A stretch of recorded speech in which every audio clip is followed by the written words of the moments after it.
yeah? Because we're good at all. We're not good at all.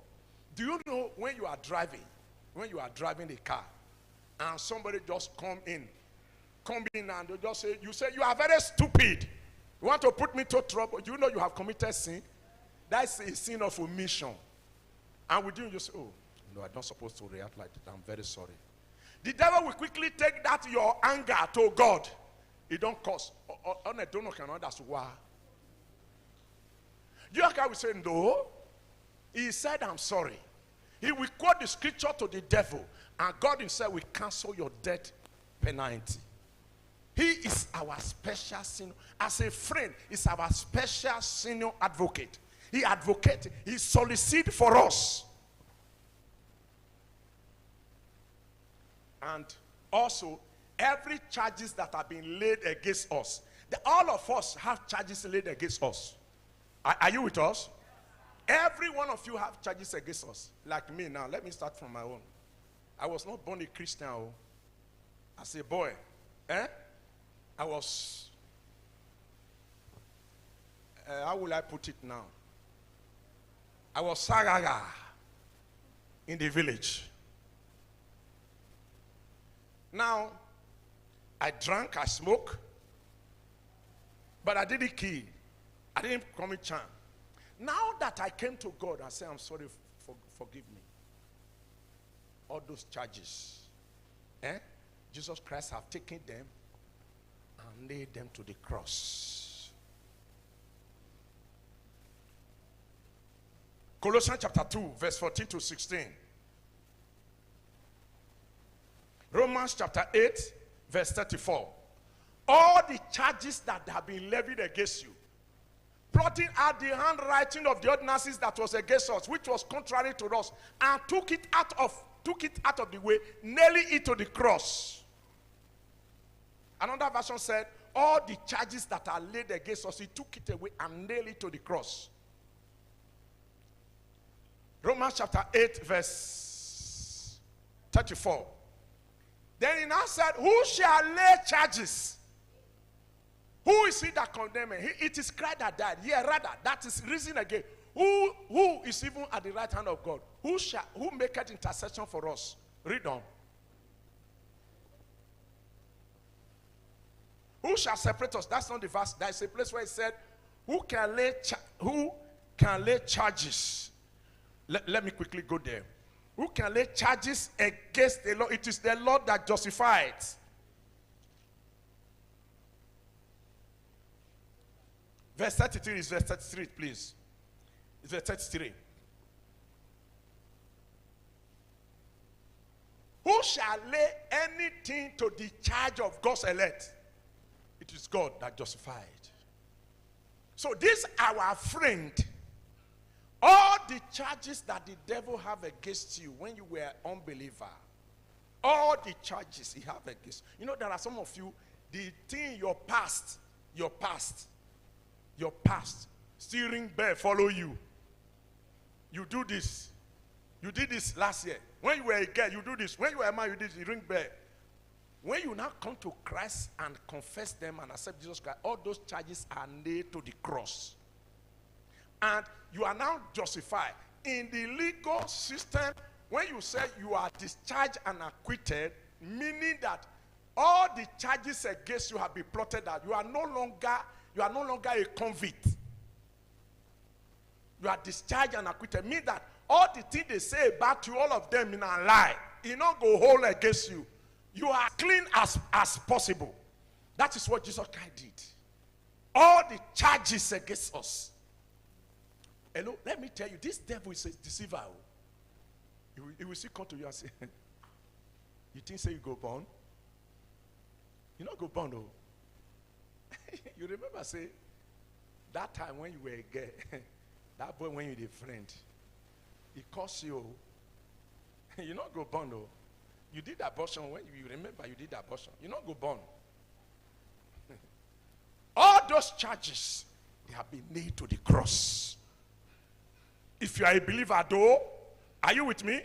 If you are a believer, they are nailed to the cross. The devil is just using, because he's a deceiver, he's a liar, he's using it. But your friend, Jesus have nailed it to the cross.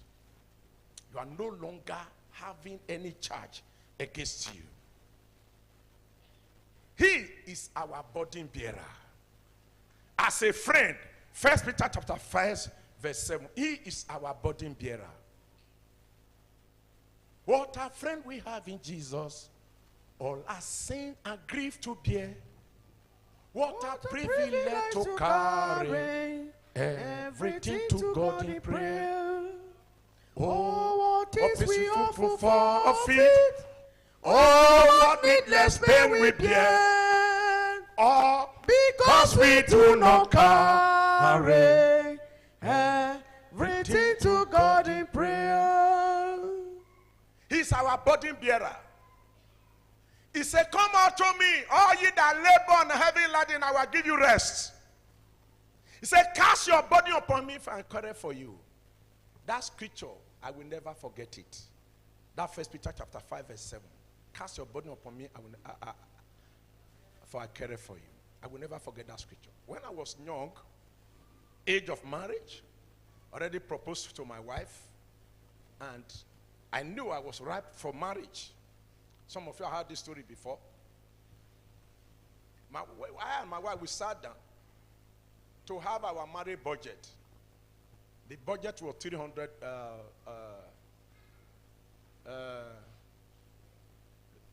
naira. The marriage budget. 300 naira. And I don't have shishi. But it says shishi. I don't have shishi. I wrote the budget on a piece of paper. I told my wife, I said, 10 years from now is when I will be ready. After I've made many cassava farm and gather money.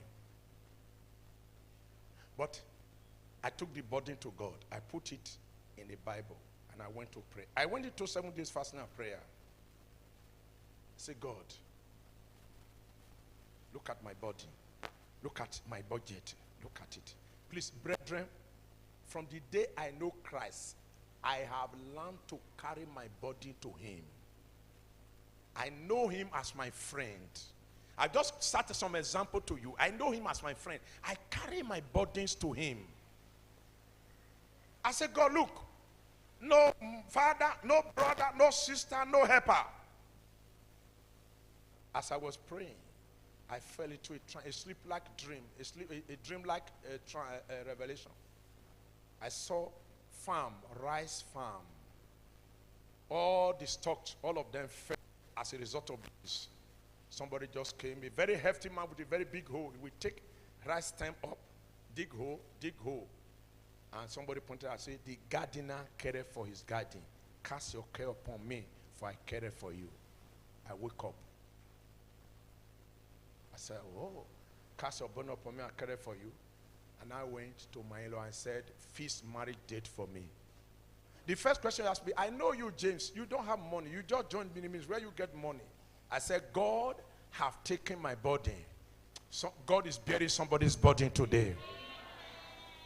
That song we sang said, what peace we often forfeit. What needless pain we bear. All because we do not carry everything to God in prayer. Behold, the marriage was done, dusted. I don't owe anybody anything. And I was having change. Because I cast the burden upon God. What you do is that you cast burden upon men. That's what you do. You cast burden upon men. And men cannot even bear your body. They now become another body. Do you understand now? So I have a problem. I cast it upon this man. This man cannot then become another body to me. He cannot do it. Double body.